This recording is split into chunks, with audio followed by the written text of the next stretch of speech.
Young Yoon to give us a look backward and a look forward. Thank you. Krishanti, right here. Hi, thank you very much. I'm sorry that I missed the first part of this, so I want to thank Gail and Elahi for coordinating the work on cities for CEDAW. And I also want to take this moment to recognize the femicide near Atlanta, Georgia, that took place on Tuesday, where a majority of women killed were Asian women.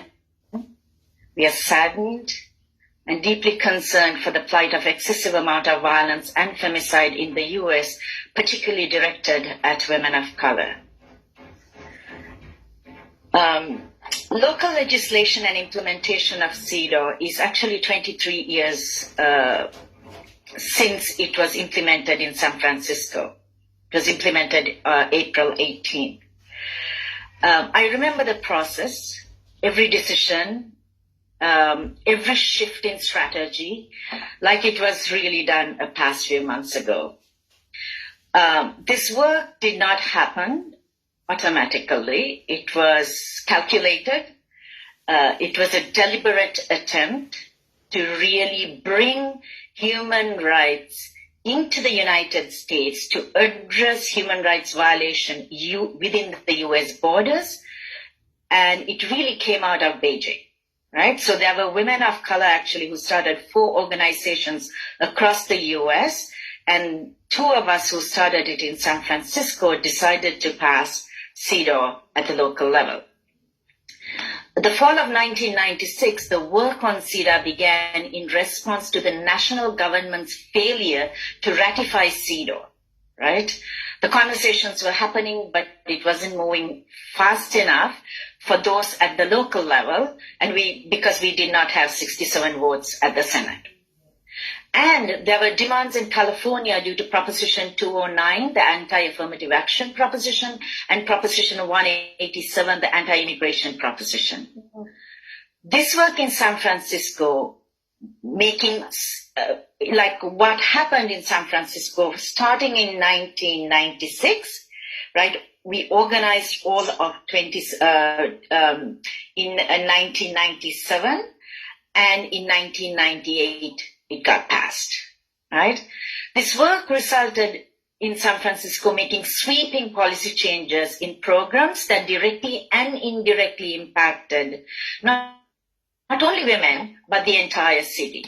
For example, changing the distance between street lights, more women artists exhibiting their work in street corners and all over the city. Girls in juvenile probation receiving better programs and care. Addressing asthma in low-income communities with environmental policy changes, and the city not experiencing a femicide for over 14 consecutive months. This was a committee actually led by the current Vice President Kamala Harris on courage, justice and courage.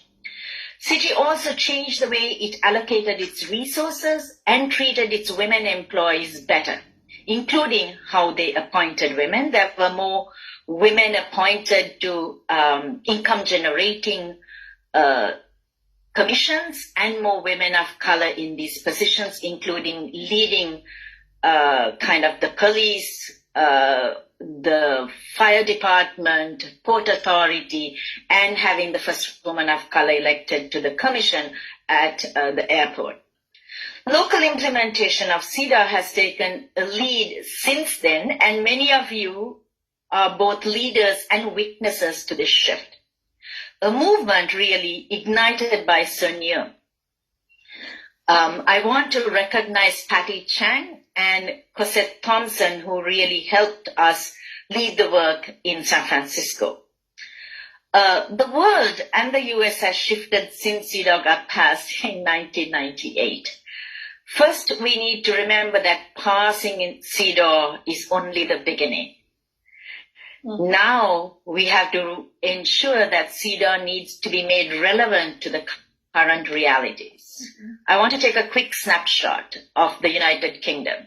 Sarah Everard's story is a tragedy, but not a surprise to most of us. A woman snatched off the street, her body discovered, and a Metropolitan Police officer An authority women are told we can trust to keep us safe, suspected of her murder. Breonna Taylor, response by the sheriff for the femicide in Atlanta, right?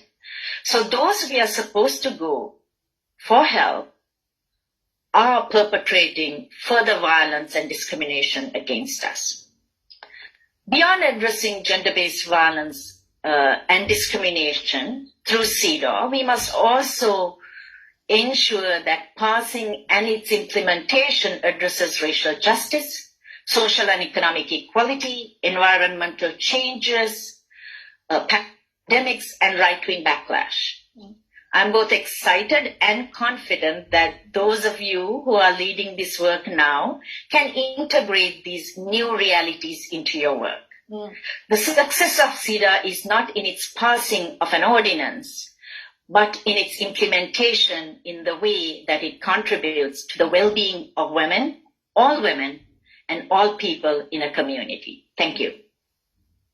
Thank you so much. That is a wonderful look back and really presents us a challenge as well as an inspiration for the future. So it's a perfect introduction to Sun-Young Yoon. Sun-Young Yoon, who was with the NGO CSW New York in 2014 when we did coin the phrase Cities for CEDAW. My husband sometimes takes credit for that coinage. But what I wanted to just remember here, that this was actually a civil society-driven campaign, one which the UN and particularly the CEDAW committee has since recognized as really significant, and it's been brought to the attention of Habitat and to UN Women. But it is a civil society campaign, but which works intentionally with city government. And I think, Krishanti, wouldn't you agree with me that that was really important? Absolutely. Thank you. Thanks. Yeah. So in an odd way, we discovered this formula long before the Generation Equality Forum did, which I'll discuss in a few minutes. So a few weeks ago, I actually joined some of you with Mayor Farah Khan from Irvine when Irvine passed the CEDAW resolution. That was just like 2 weeks ago, something like that. And at that meeting, I learned that in the history of the California State Assembly, there had been 4,400 some men, and that the Assemblywoman, Ms. Norris, who was with us, was the 162nd woman. So we have a long way to go. As Krishanti say, a lot of the work that needs to be done beyond passing of the ordinance is still on our radar screen. Some of you know that I was involved with organizing the NGO Forum in 1995. And I do remember that really important motto that we had during that conference, which was, look at the world through women's eyes, and that all issues are women's issues. So we have since grown and expanded to take on, particularly, I think the big change for me is the number of issues that we have taken on as women's issues, increasingly into the governance space from the protest space. And that is a very, very huge leap, I think, for the women's movement in 25 years. Here's another big leap. We are part of nearly 25,000 people here at the NGO Forum. This is a record for us. We have never had more than that. And if you combine our events with the UN events during this CSW 65, we are 850 events moving strong. So as we told Secretary Guterres the other day, the feminist and women's movement is actually stronger than ever. If we face backlash in local communities and other places, it's because we are also winning. So how can we take this to even another place? I had mentioned a couple of these opportunities during a meeting we had with the San Francisco group, but I would like to repeat them here. First, we have the UN agenda, which is the Sustainable Development Goals. And goal number 11 is the one on cities. So if we take the Beijing Platform for Action, which is the policy guide, with CEDAW, which is the legally binding framework, along with other human rights treaties, and the Sustainable Development Goals, Sustainable Development Goals offers specific targets, and again agreed upon by many member states. So that's why it is it's an opportunity for us to take our cities there and to take those 3 pillars as roadmaps to where we could move with the Cities for CEDAW campaign. Of course, SDG 3 is really on top of the list. That's the one on health. And if we combine that with our SDG 5, very specifically on women, gender and women's empowerment, then I think we have actually got a kind of checklist of where we need to go with our activities on CEDAW, particularly the nearly 6 SDGs which deal with the environment and climate crisis. So the second place is this thing called the Generation Equality Forum, and I'm going to go through that even though some of you may know about it. This is an interesting innovation from my point of view, where Mexico and France are co-sponsoring this Generation Equality Forum officially and convened by UN Women, but outside of the UN space. Why are they doing that? Because it seems so clear that the UN space is becoming more and more difficult to take very quick and accelerated action, and yet we need to be connected to it. So we'll have these 6 action coalitions, which actually crystallize the 12 critical areas of concern of the Beijing Platform for Action into 6 different pieces. I'll mention them. They are gender-based violence, economic justice, bodily autonomy and sexual reproductive health and rights, climate justice, technology and innovation, and feminist movements. So if we take their concept, it is to create new partnerships outside, which includes governments, private sector philanthropies, international bodies like the UN, and civil society. And if we were to do this in the cities, we would probably do it much faster and better, bottom up, than actually can be done at the level of member states. And the reason I say that is because we already see that innovation happens in cities. That's not just technology innovation, but social innovation as well. And not only that, we can measure how we are progressing, sometimes much faster and with the intersecting discrimination data that we need in order to see whether or not what we're doing is correct. So I invite us to work on the SDGs in cities using the CEDAW framework as our roadmap, and to also get involved with these action coalitions, maybe even create action coalitions based on the Cities for CEDAW model, working with city government inside and outside. And I think will contribute a great deal to the acceleration of implementation on the Beijing Platform for Action. So one of my favorite images is if we all jumped on the same spot. Sorry, I've been talking for a couple hours. If we all jumped on the same spot of the Earth, we would knock the Earth out of orbit. Well, thank you. So that's quite a number of challenges, but it all is to the greater enhancement of women and girls around the globe. We're getting started on that. And just before I introduce the 5 speakers from the different cities, I want to turn back to Krishanti, who has another word to offer. Thank you so much for this time. I just wanted to let you know, I brought up the issue of public safety in cities. One of the things that we are working on is really getting women to develop set of indicators for public safety. This work started happening with cities and counties and communities across the globe.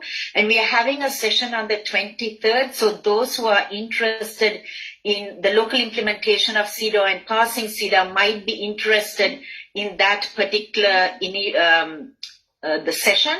And right now, my colleague Corina is adding the information onto the chat. So it is about public safety, I think safety in public spaces in cities. And so I hope we will see all of you in that particular one, because it's directly related to the implementation of CEDAW. Thank you. Thank you. And I think that's quite relevant, because that's an entry point for many cities going forward, if they haven't already. We selected 5 cities for their work, not only because of the way they've handled their challenges, which, as you know, are legion across the country, but also in the way that they've achieved. They have significant achievements to report, whether or not they have a full-fledged ordinance. So we chose a city from the east, some Midwest cities, and then cities from the West Coast, so that we would have a variety of offerings, bigger cities, smaller cities, that would give you a sense of challenges and achievements, and how they got to that place, what their journey has been. And I'd like to start off with Mayor Farah Khan, who deserves, before she says a word, a round of applause for shepherding through her city council, and she has been the mayor of Irvine, California since 2020, so it is not a very long time to have this achievement.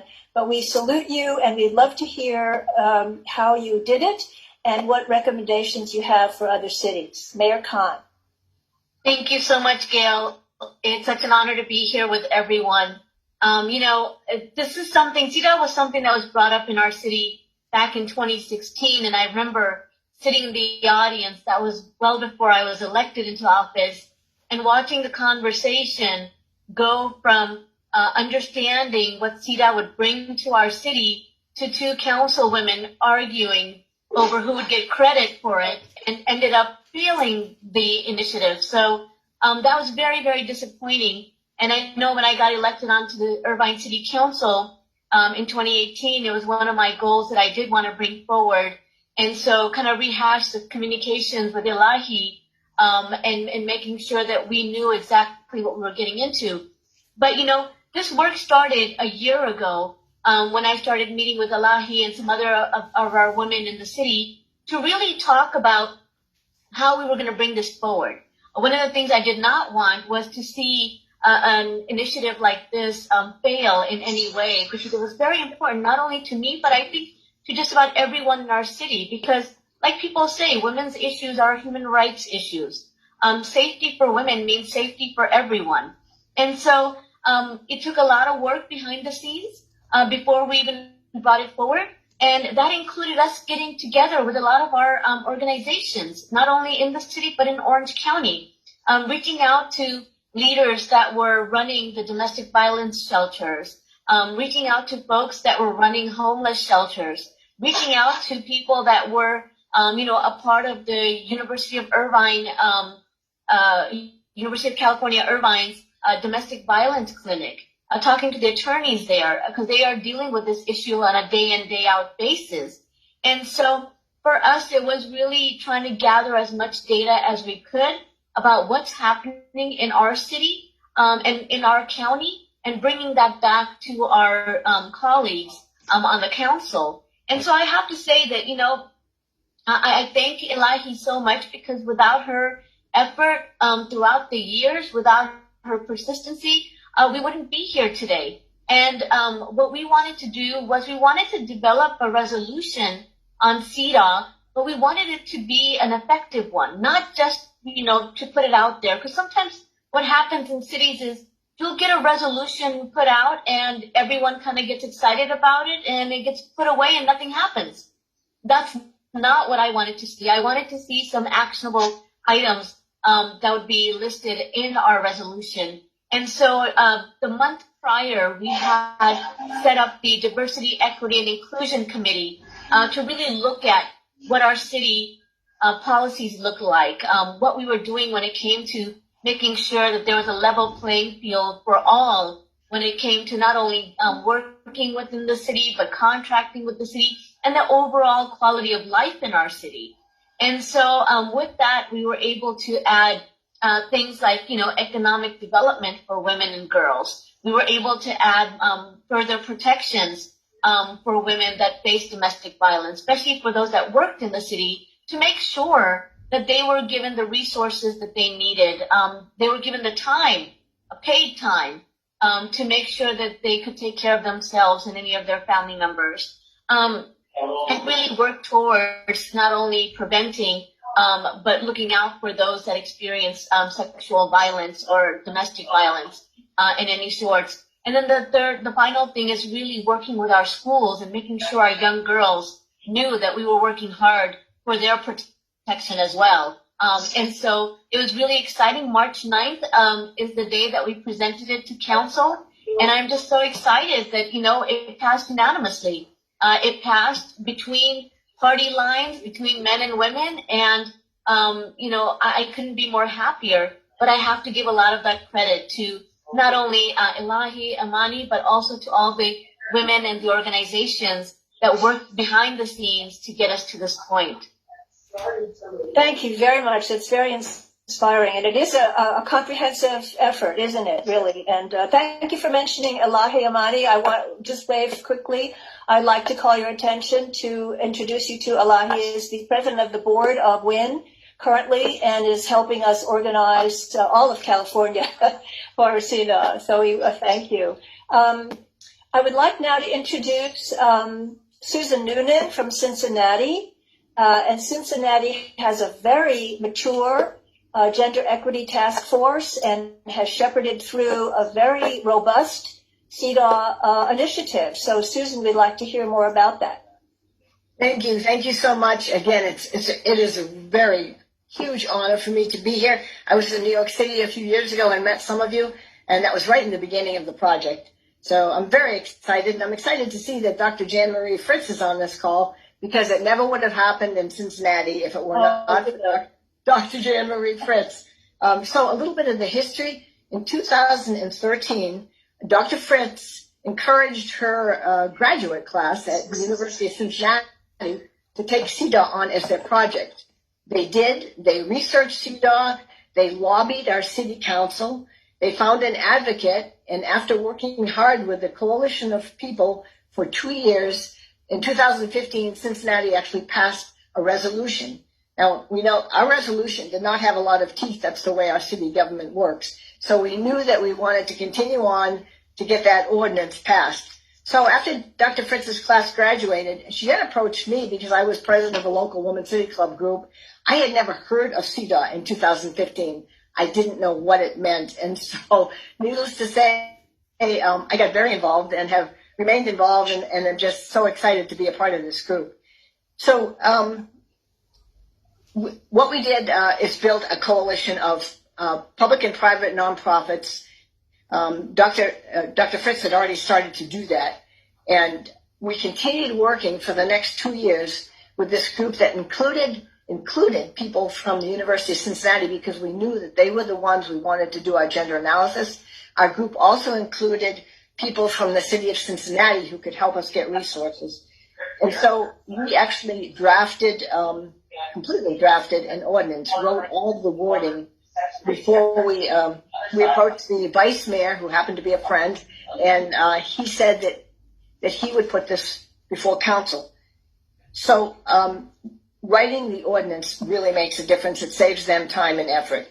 So in May of 2017, 4 years after Dr. Fritz started this project, both of our ordinances passed. The city had changed our one drafted ordinance into two, one of which designated that the mayor would appoint a task force of 14 women to oversee and monitor, and the second designated that the city would give $8,000 toward a gender analysis. It's not a lot, but at least it was a little bit of skin in the game. So we were happy about that. But before we went to the mayor, the vice mayor, we had already started soliciting funds from our nonprofits, who didn't give a lot, but they all gave something, and from the university research team was able to raise $10,000 from all different entities and departments at the university. And our total was $21,000, which is not a lot for a 2-year study. So needless to say, University of Cincinnati put in a lot of their own time and effort, and we're very grateful for that. So the task force research team and develop the gender analysis, and that's another one. If you can have one, I think you need to okay. If you could have whoever is going to do your gender analysis work with your steering committee, it's really important. We did a preliminary report to our city's Equity, Inclusion, Education, and Arts Committee in 2018 with the first phase of our report. Our first phase was quantitative, and it basically examined the composition and pay differentials in all city departments, boards, and commissions. So this gender analysis in our city was of all city departments, boards, and commissions. We also did a second phase, which looked in depth at 5 departments, which were determined by their CEDAW themes and by their gender composition: police, fire, health, and 2 smaller departments. So the second phase finished in early 2020. That was 6 years from the beginning. And the task force then took the report, which was over 90 pages from the University of Cincinnati, an incredibly comprehensive report, and we curated that down into, what you see behind me, we made a glossy pamphlet of 10 top-line findings and recommendations, knowing that City Council was not going to read 91 pages when we presented it. So the day that we presented to City Council was right after the pandemic started. It was April of 2020, and Breonna Taylor had been shot, George Floyd had been shot, we had racial injustice, we had the pandemic, and our city manager resigned that day. So needless to say, our council people were not totally engaged with us. However, they were engaged enough to say, this is the most professional and thorough report we've ever seen from an all-volunteer task force. So please come back to us when the pandemic is over. Well, of course, the pandemic was not over in the fall. And in the last few months, we have had 3 city council people arrested by the FBI and charged with corruption. And so we have 3 that are term limited. So we have 2 council people left, neither of whom were involved with CEDAW initially. So we've had quite a few challenges to face, needless to say. But where we are today, the co-chair and I just met and decided it's time to go to 2 of the newly appointed council members who are female and who are friends. And we are going to educate them on CEDAW, and we are going to give them what we see as our top 3 doable, affordable, and important top-line recommendations that we made. So just quickly, some of the most effective strategies that we used in passing the ordinance, the resolution, the ordinance, and finishing the gender analysis is that we included the university people that we knew were going to do the study from the very beginning of the process. We developed a community coalition that included public and private people, as well as somebody from not only the city, not only a politician, but you need to get somebody from city administration. They really helped us get all the information and resources that we need. If you're doing it in a county, make sure you get somebody from the county administration and a commissioner's aide. We chose the simple name Cincinnati for CEDAW Coalition so people could recognize it. You do need that political will, and that's why we get the vice mayor behind it. Once you get an advisory committee or a task force, however you do it, have a little retreat so people get to know each other and set some long-term and short-term goals. When you're providing the city, when you're going after the ordinance or the resolution, make sure you give them a completely written draft. Have somebody that knows how to do that. We were lucky and we did. And that saves them time and effort, and maybe they'll leave everything in that you put in. We put CEDAW in, and our vice mayor first resisted that, but we were able to tell him how important it was to have that in. So, our theme is definitely the CEDAW theme. And lastly, a website like Pittsburgh has is awesome. We don't have one of those, but we do have a spot on our city's website. And the last thing is that when we presented, what we always did, and we presented 2 or 3 times, we always made sure we talked about the city's successes before we made the recommendations. And they have, at this point, they have actually implemented 8 of the kinds of recommendations that we made. And let me just give you an example of one that's so simple.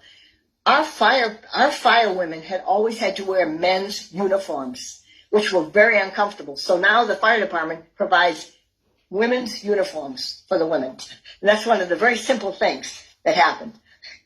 So I think I've gone over my time, but some of the things that the city did, the ordinance to prohibit salary history, the clerk of council has to make public the demographics of every commission and board before they appoint new people, which was a great thing because we had so few women on commissions and boards. We established Affordable Housing Trust Fund and an eviction fund to help women from getting evicted. So, and we've also done a lot with domestic violence, a program where a domestic violence person goes with the police on calls, and we are having training implemented throughout the whole police department from our Women Helping Women group. So I'll stop talking now. And I put my name in the chat. Anybody who would like a copy of anything that I've talked about, you know, our top line findings, our report, or our resolutions or our ordinances, email me and I'll be glad to send that to you.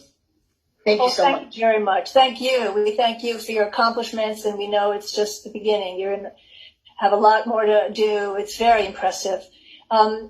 We're going alphabetically, so Cincinnati, then Kansas City, then Pittsburgh, then San Jose. So Kansas City, Alice Kitchen. Alice and I worked together on the Women's Equality Coalition, and we started a Midwest CEDAW coalition some years ago. We've had stops and starts. It's been a long time, but we do have, and Alice will tell you, because she is our champion and torchbearer for what we have accomplished in Kansas City.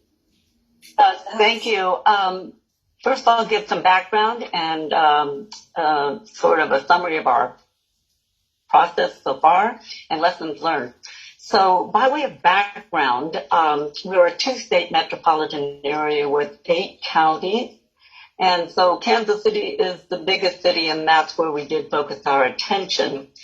Now, the background of all of this is that we're in a very red state, 2 red states. Josh Hawley beat Claire McCaskill. And so that should give you some perspective. And the word UN in our state capital is a dirty word. So anytime we mention the coast and their what they're doing, it doesn't get a lot of, it doesn't resonate with our elected officials in general. We may have the distinction for the longest journey to a full status. Okay, so now with that disclaimer, the process started in 2014. Gail has had a long background with CEDAW and the United Nations, and she came with that to our coalition. And I had a background with the Commission on the Status of Women, an 8-county metropolitan commission, and it went defunct because of lack of funding and lack of governmental support. So in 2014, we introduced a resolution, and it went through unanimously, and we were even there to explain it. That was sort of a shock. And a resolution in this case is an aspirational statement. Well, of course, the city council turned over that year, and or half of them, and so we then had to climb uphill to get acquainted with all of our city council members and befriend them, which is a cycle that continues on and on. So as we built those relationships, we were able to spend time with the mayor pro tem. The mayor was not supportive and not a part of our early effort. This mayor, then mayor. So this particular city councilman, who is the mayor pro tem, was able to get us $75,000 of funding to do a gender study. That gender study has been completed and will be reported to the city council at the end of the month. We know there will be adjustment because they took every job code in the whole city, except for the unions, and they're paid the same, and looked at each job code and the men and women in those codes based on equity, experience and education and skills and values. So that report, I'm sure, will cost money.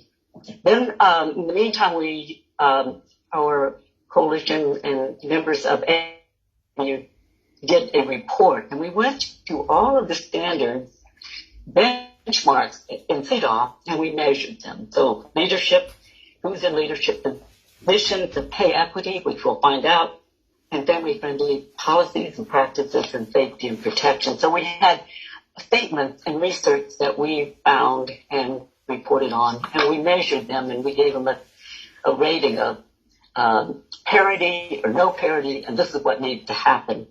And so that report has been submitted to the council and the mayor, but we have not had a chance to present it formally. And so in that report, the first thing we asked for was an ordinance. we didn't get an ordinance in the very beginning. The atmosphere was not such that we would. So now we have a report to prove why we need this. And I think that will undergird not only the why, the compelling reason, but also why we need a women's commission, which we recommended as well. And we said who should be members of that, because we didn't want the elected officials to be picking their friends. So we said it was all the commission members who would have a seat at the table. Along the way, we had the city pass an ordinance eliminating the salary history in the hiring process, and we learned that from Pittsburgh and Cincinnati and California and New York, and we're grateful that we did for the whole city of Kansas City. And we also passed an ordinance that would prevent all landlords from evicting a woman who had experienced sexual assault or domestic violence. So our next step